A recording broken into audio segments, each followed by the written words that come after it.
ذلك على حب الزهراء والحسن الحسين بأعلى أصواتكم. اللهم صل على محمد وآل محمد. السلام عليكم. أعوذ بالله من الشيطان الرجيم. بسم الله الرحمن الرحيم. الحمد لله الذي كان موجودا قبل حدوث الأشياء ويقتضى خلائق الأشياء تفرد بالأقوال والأحكام وسمى كل شيء أعطاه بالكمال والأعطاء ما قال رب شعره كل شيء خالق بالأعراض وقال كل من عليه فان ويقتضى ربك بالجلال والإكرام سبحان من لا يخفى عليه اختلاف الميعاد ولا يعزب عنه معاصي العباد في الخلوات سبحان الله الذي من خلقه العباد وإليه المعاد ومن يعمل مثقال ذرة خيرا ومن يعمل مثقال ذرة شرا يره. خدا عالم انسان کے اعمال کو محفوظ کر رہا ہے. جو شخص نیکی کرتا ہے اس کا بھی ہر عمل محفوظ ہو رہا ہے، چاہے وہ کتنی ہی کم یا کے اندر.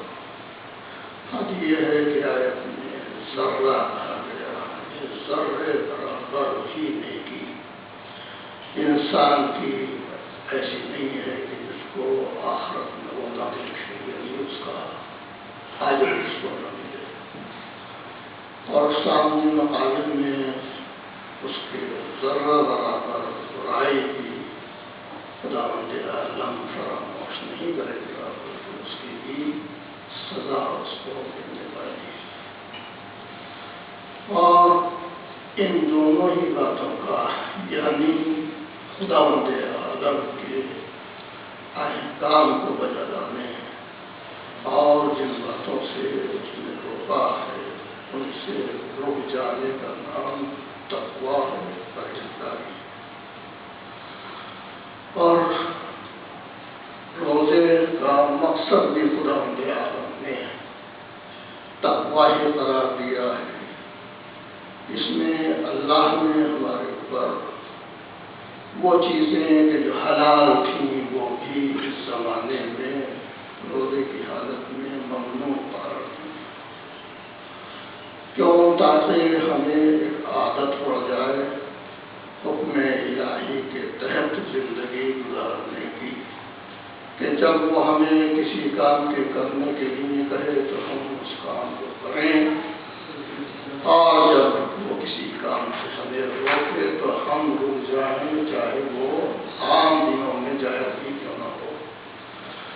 کسی کے لیے ارشاد ہوتا ہے یا ایھا الذین آمنوا کتب علیکم الصیام کما کتب علی الذین من قبلکم لعلکم تتقون.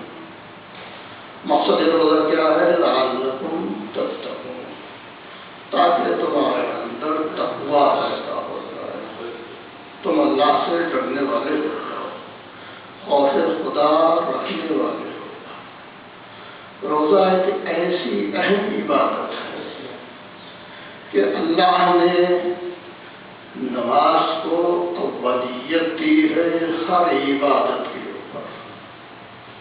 مگر خداوند عالم روزے کے بارے میں ارشاد فرماتا ہے استعینوا بالصبر والصلاۃ ان اللہ مع الصابرین. تم مدد چاہو کائے سے؟ صبر اور صلاۃ.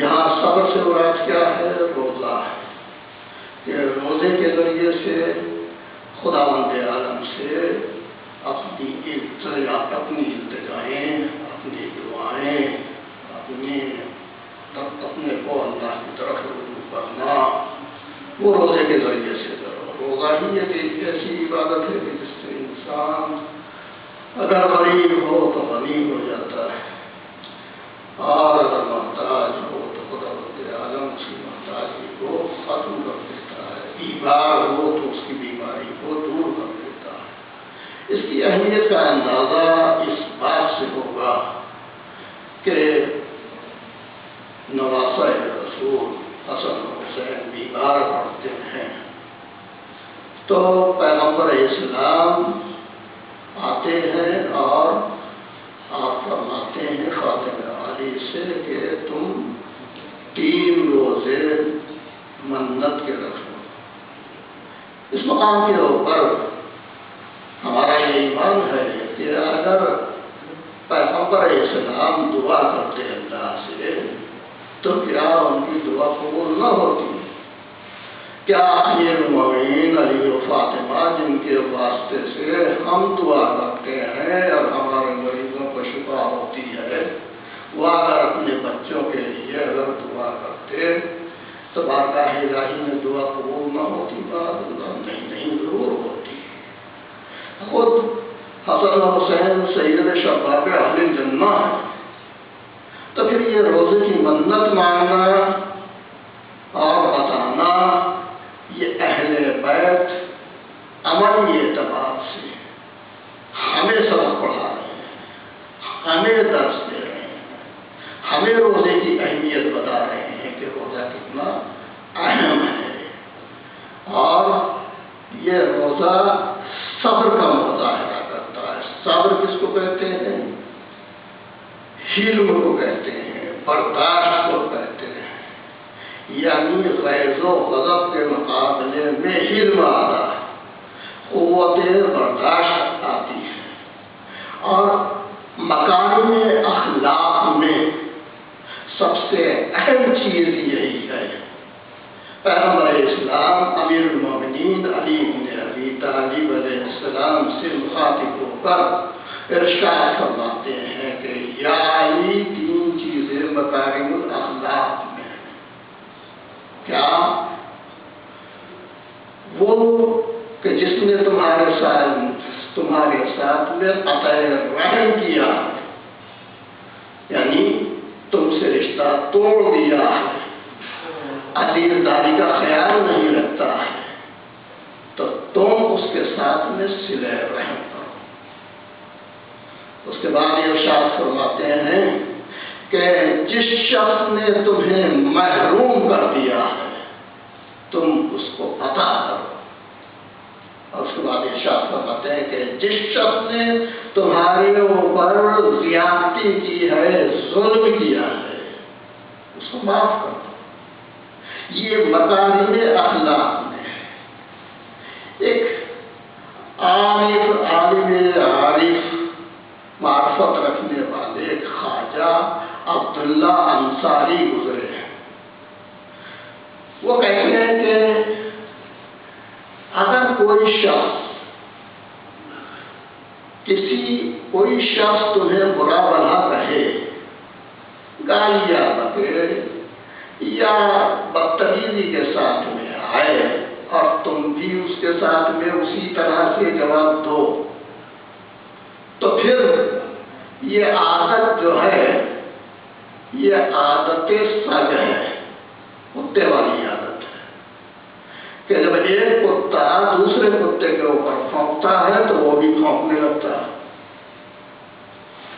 اور پھر وہ کہتے ہیں کہ اگر تمہارے ساتھ میں کوئی اچھا برتاؤ کرتا ہے، اچھی عادت سے پیش آتا ہے اور اچھائی کرتا ہے اور تم بھی اس کے ساتھ میں اچھائی کرو تو یہ گدھے والی عادت ہے۔ یعنی اگر ایک گدھا دوسرے گدھے کے شادے کو ہلاتا ہے یا اسے کھجلاتا ہے تو دوسرا گدھا بھی اس کے شادے کو کھجانے لگتا۔ لیکن جو شخص تمہارے ساتھ میں برا پیش آئے تو تم اس کے ساتھ میں اچھے برتاؤ سے پیش آؤ، یہ خواجہ عبداللہ انصاری کی عادت ہے۔ تو آپ سمجھنے کا مطلب یہ ہے کہ یہی علم ایک ایسی صفت ہے کہ جس کی دشمن نے تعریف کی ہے۔ امام حسن علیہ السلام کی وفات کے بعد امام حسین علیہ السلام نے جب مروان کو روتے ہوئے دیکھا تو امام نے پوچھا کہ زندگی بھر تو تم انہیں ستاتے رہے، انہیں تکلیفیں دیتے رہے، انہیں اذیتیں پہنچاتے رہے، ان کے ساتھ میں ظلم کرتے رہے، اب عرب رو رہے ہو؟ تو مروان جواب دیتا ہے کہ ہم اس شخص کے ساتھ میں زیادتی کرتے تھے کہ جو حلم و برداشت کا پہاڑ تھا۔ کس قدر امام حسن علیہ السلام کے اندر قوت تھی کہ آپ کا حلم مشہور و معروف ہو گیا ہے۔ کوئی شخص اس بات کو برداشت کر سکتا ہے کہ امیر المومنین علیہ السلام کی صلح کے 6 مہینے کے بعد،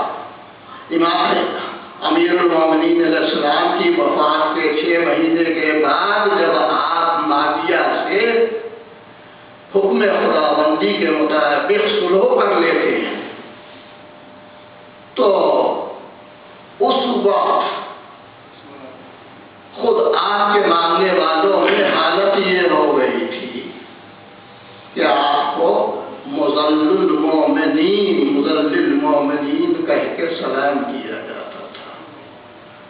اللہ اکبر! آج تک جس کو امیر المومنین کہا جاتا رہا ہو اور اس کے سامنے لوگ مذلل مومنین یعنی ایمان والوں کو ذلیل کرنے والے، مومنین کو ذلیل کرنے والے کہہ کر سلام کیا جا رہا ہو، جگر چاہیے سننے کے لیے۔ لیکن یہ میرے آقا و مولا امام حسن علیہ السلام کی قوت برداشت تھی کہ جو وہ اس کو برداشت کر رہے تھے۔ بات کے اوپر، ممبروں کے اوپر سب کو شتم کیا جا رہا ہے اور آپ خاموشی کے ساتھ میں بیٹھے ہوئے سن رہے ہیں۔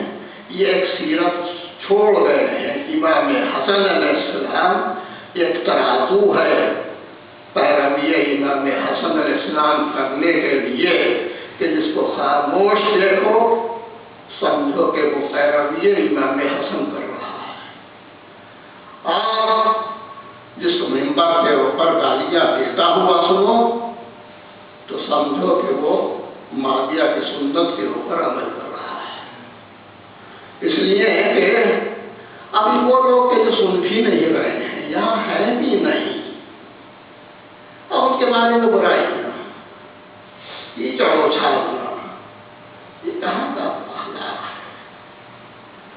روزہ برداشت کے معنی میں ابھی جیسے کہ میں نے کہا کہ سامنے آ رہا ہے، پڑھا کر بھیجا جا رہا ہے کہ جانے کے بعد امام حسن علیہ السلام کو برا بھلا کہے، جتنی گالیاں وہ دے سکے اتنی دینا۔ مدینے آیا اور آنے کے بعد سامنا ہوا، پوچھا آپ کون ہیں؟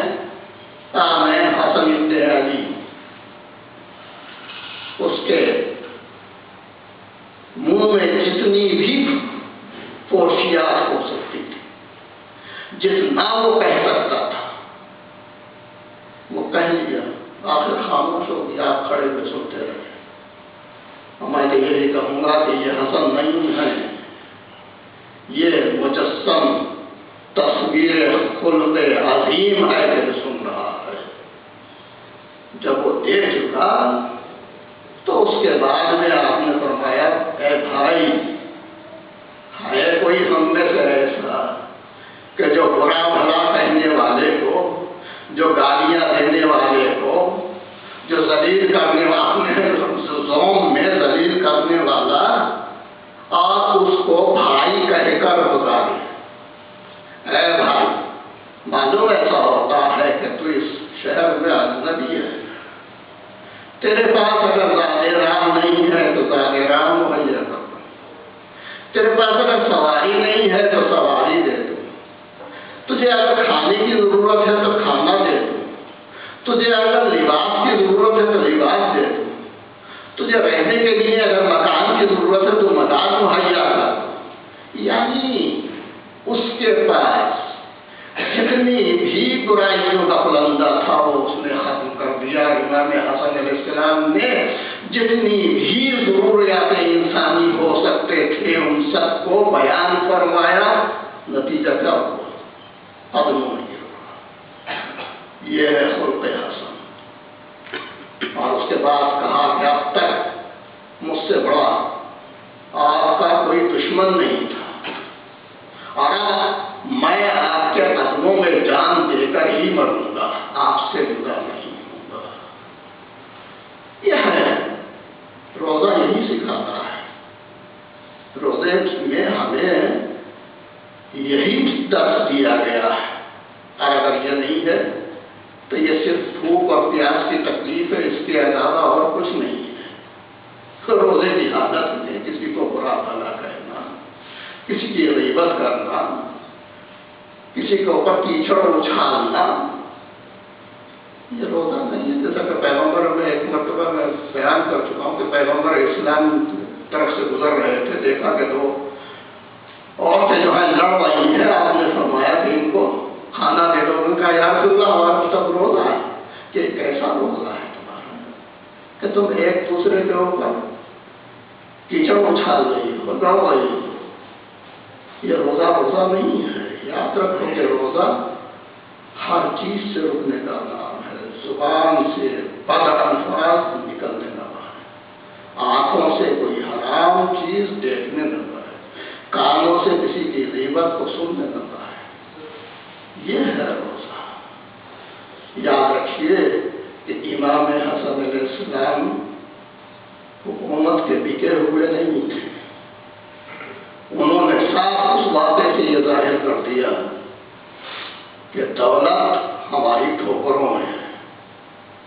واقعہ مشہور ہے کہ معاویہ مدینے کے اندر آیا، اور آنے کے بعد اس نے عام اعلان کر دیا انعامات تقسیم کرنے کا۔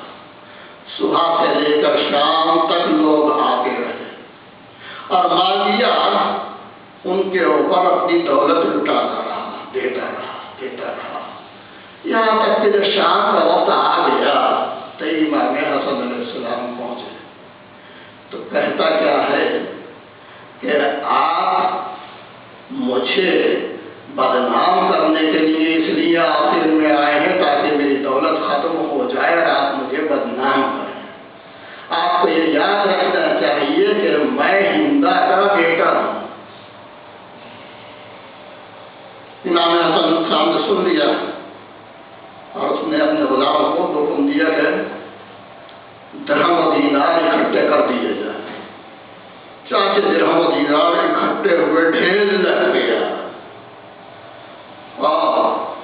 اب امام حسن علیہ السلام جب جانے لگے، اسے قبول کر لیا، جانے لگے تو اس کے غلام نے اپنی جوتی آپ کی جوتیوں کو آگے بڑھایا تاکہ آپ پہنے۔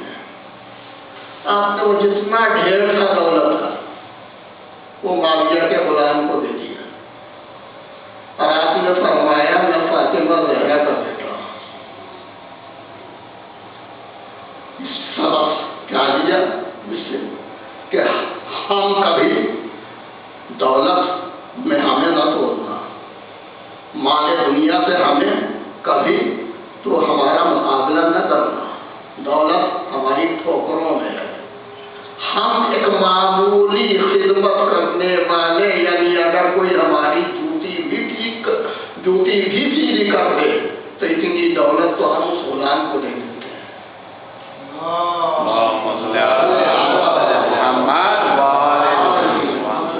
تو دولت اہل ایمان کے نزدیک کوئی چیز نہیں ہے، اور اہل ایمان جو ہے وہ کبھی دولت میں نہیں بکا کرتا ہے۔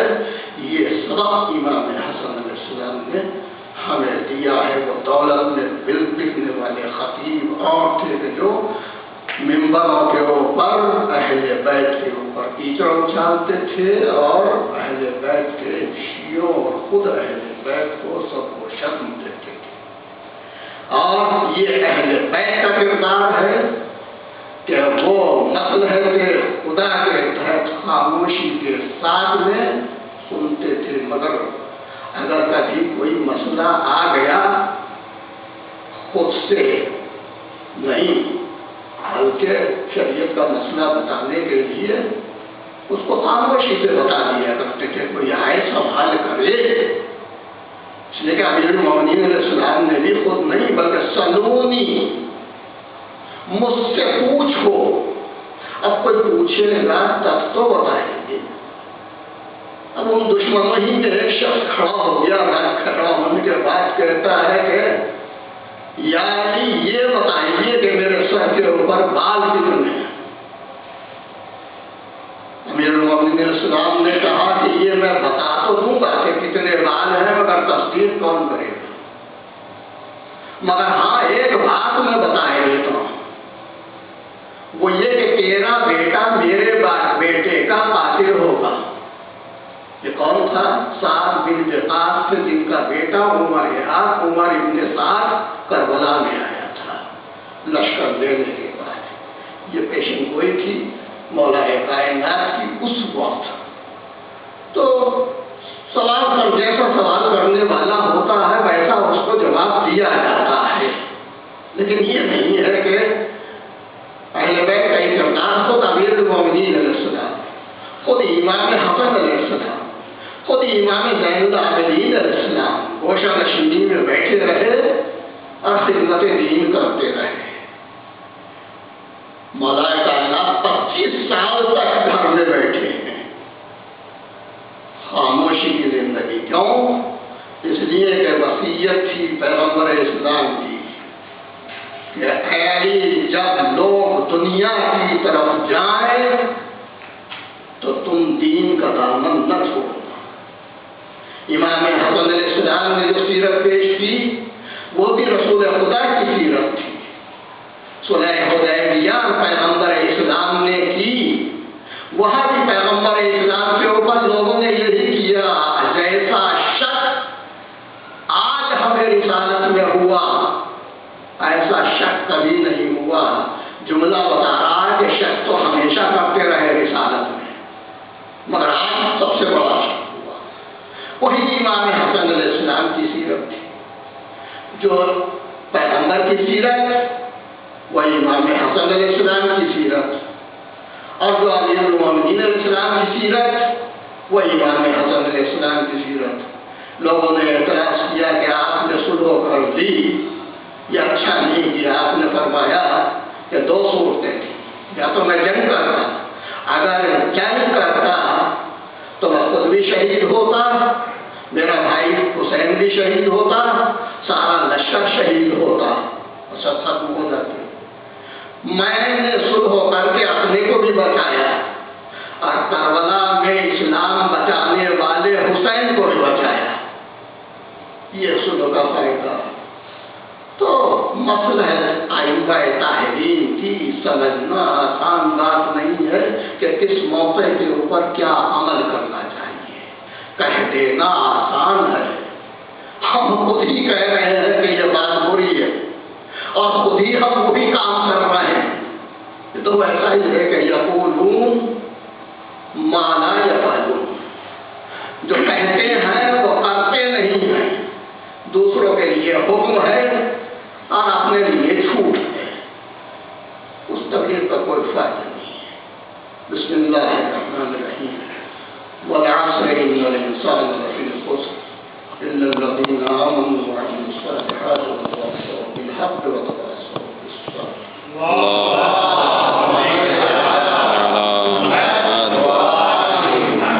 محمد